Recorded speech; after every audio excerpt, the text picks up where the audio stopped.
Help comes from within. Help comes from within. That's the epiphany, right?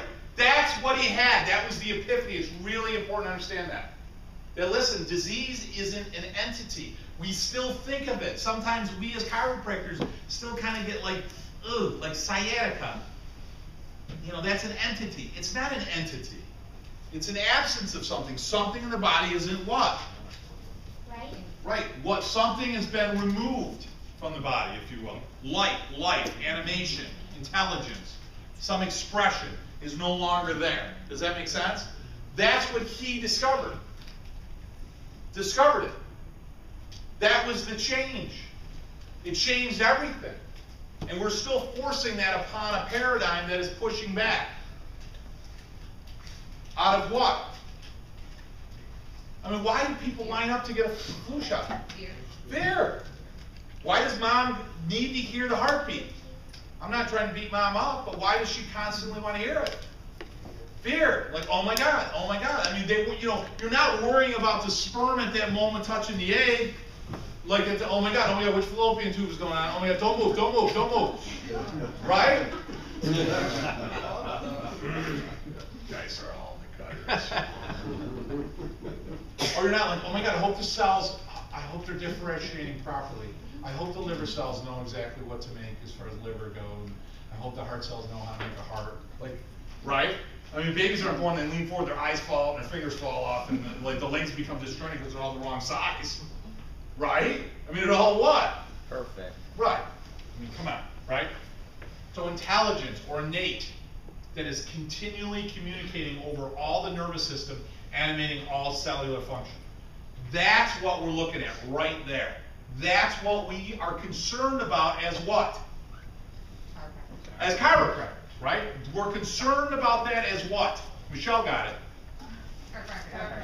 We're concerned about that as what? Chiropractors, right? That's what we're concerned about. Now listen, green drinks alkalize the body and they're really good for you. I'm not saying detox isn't a good thing. I'm not saying that. I'm not saying exercise is bad, but it's not chiropractic.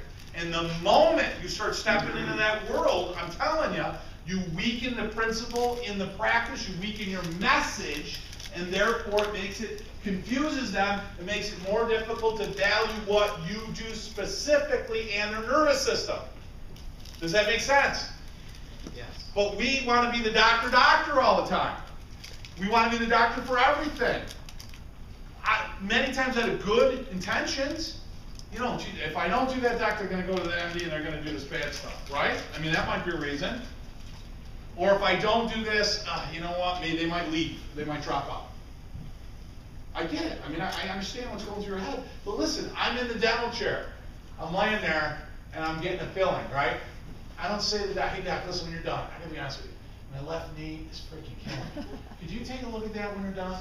Maybe pop an x-ray of that, put that little, x-ray pad there in the back.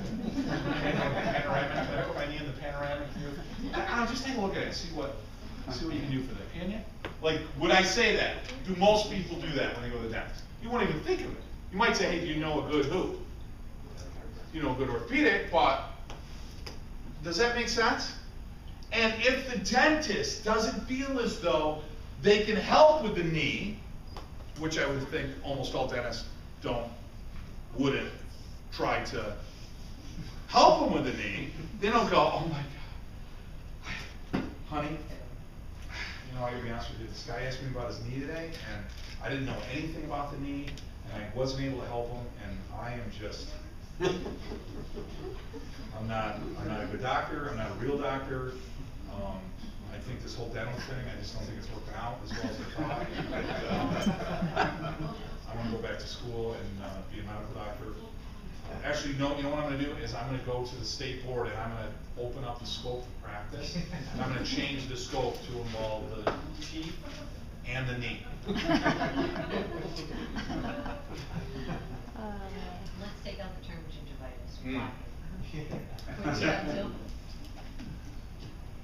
Is that not the problem? Right? Yes. So the best thing to do is just clear them of what?